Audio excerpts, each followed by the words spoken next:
Franchising is the most misunderstood and most overlooked form of entrepreneurship. We're here to educate you and help you find the entrepreneur within. Franchising is not all about the French fries. We find that individuals who are exploring business ownership tend to have a lot of misperceptions and misunderstandings about the franchise industry. So what we want to do is help prospective business owners make confident and educated decisions before moving forward or not moving forward with a business. Welcome to Unpredicted Entrepreneur. Hello, and welcome to episode 2 of Unpredicted Entrepreneur. I'm Sarah Wasco. Hi, I'm Roxanne Rapsky.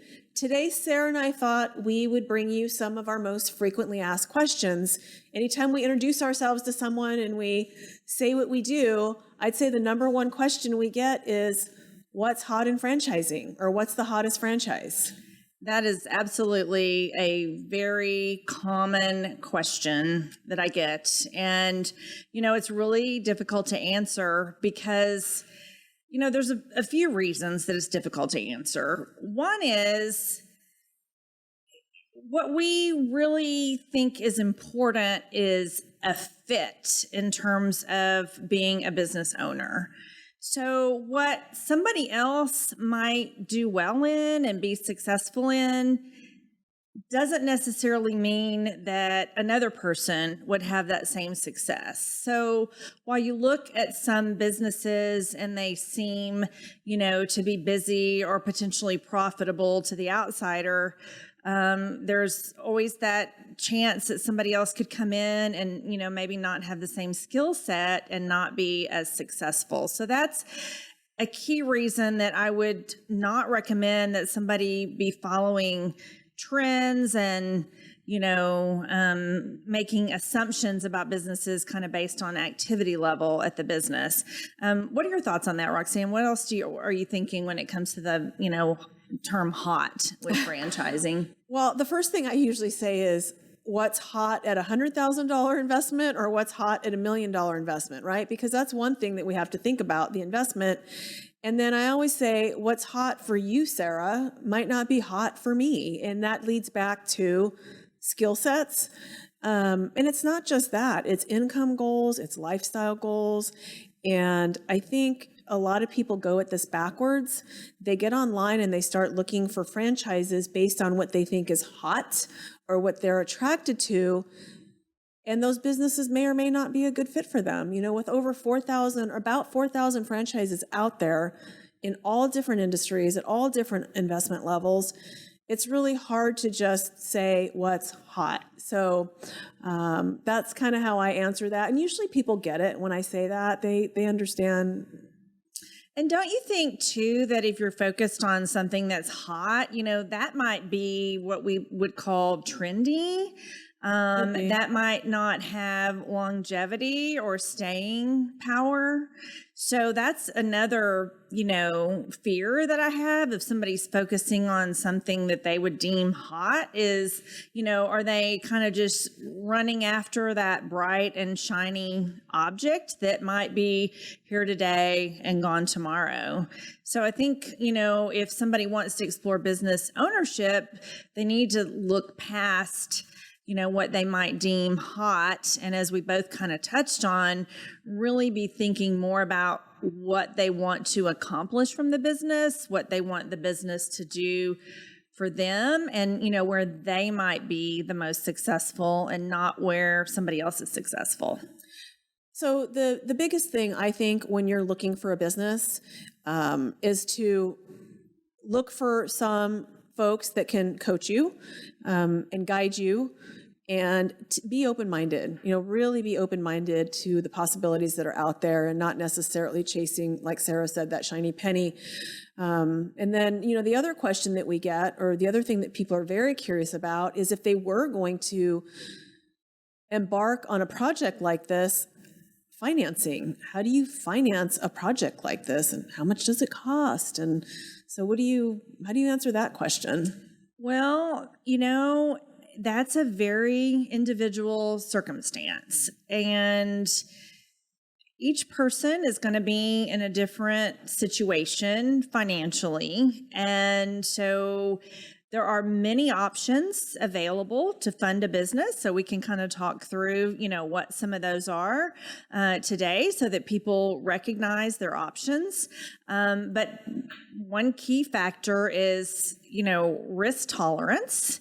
And, some people feel more comfortable, with debt where others don't. And so that's something that's really important to kind of understand about each client in our job, is to determine who, has what resources and how to go about best utilizing those for each individual situation. So let's kind of chat about, what some of the options are. Roxanne, what do you see your clients doing on a regular basis? As far as financing? Yep. Gosh, there's so many options out there. One of the biggest things we do is we introduce you to our lenders, and they will look at your entire financial picture. They will give you all of your options. They'll give you the cost of those options. And then you and your family can move forward making the best decision for you. But there's all types of things to do. There's SBA loans. There's liens against securities. There's home equity. Some people will tap into their home equity, and a lot of people will do a combination of things. There's also a way to take pre-tax retirement dollars and roll those directly into a business with no taxes and no penalties. There's actually IRS code written on that. It's a very special program. Some of our clients will do that as well. So it's really a mix of things. And like Sarah said, it's very individual to the client, and not just their financial wherewithal, but their risk tolerance. So yeah, you touched on a couple things that I thought I would just expand on a little bit more.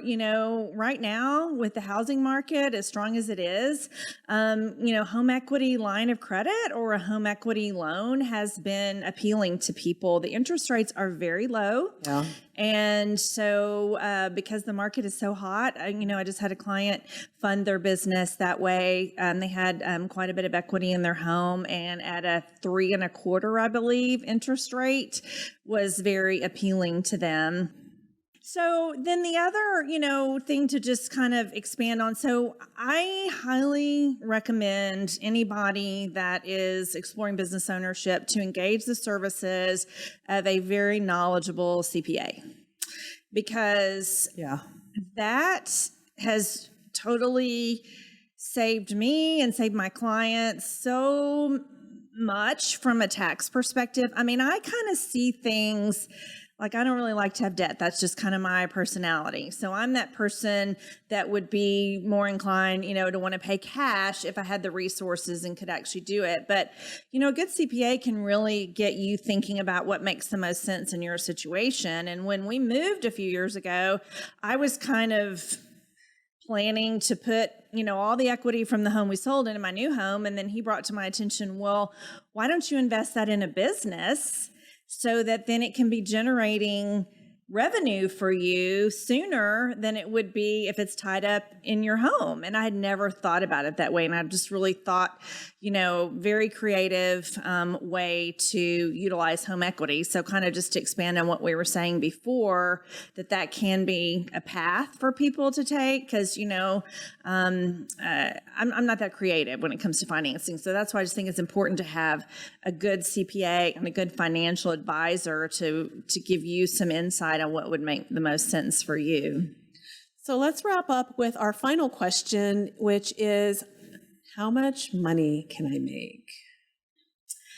Ooh, that's always what did my grandmother used to say? The $64 question or something to that effect. And the answer is, we can't tell you. We can't tell you. Exactly. We can't tell you how much money you can make. But we can guide you to get that information. And the thing that I always tell my clients is, before we start on this process, I ask them what they need to make to feel successful. And once we know the answer to that question, we can point you in the right direction, and we're not going to show you something that's going to be a complete waste of your time. But there's a whole lot of due diligence that you have to do to get that information. And Sarah and I can teach you how to get it and where to find it, but we can't answer the question for you. Exactly. And you know what else? If you're exploring franchises, the franchisor should not and cannot answer that question either. If a franchisor starts telling you, oh, you're going to make X amount of dollars. I actually had a conversation with somebody the other day that told me that, he'd been talking to franchisors and they'd been saying, oh yeah, you're going to make $1 million or whatever. Run the other direction because that is illegal for them to be telling you that. So the best way for anybody exploring business ownership to learn what their earning potential is to have a deep conversation with other owners in that business. Yes. And you don't have to come right out and say, how much money are you making? But you can say, I'm looking to replace my 6-figure income in this business. Have you found that to be possible? You can phrase the question in a comfortable way to kind of get the answers that you're looking for, because the people that are actually in that business are the people that are really going to be able to give you the best insight as to the opportunity. So we hope we've brought you some valuable information today in answering these few questions and sharing with you. Stay tuned for episode 3. Yeah, we're looking forward to continuing this educational process. Please, for updates, locate Roxanne Rapsky and Sarah Wasco on LinkedIn. We're providing valuable content there regularly. And you can also find us on friendnet.com. Thanks for joining us. Thank you.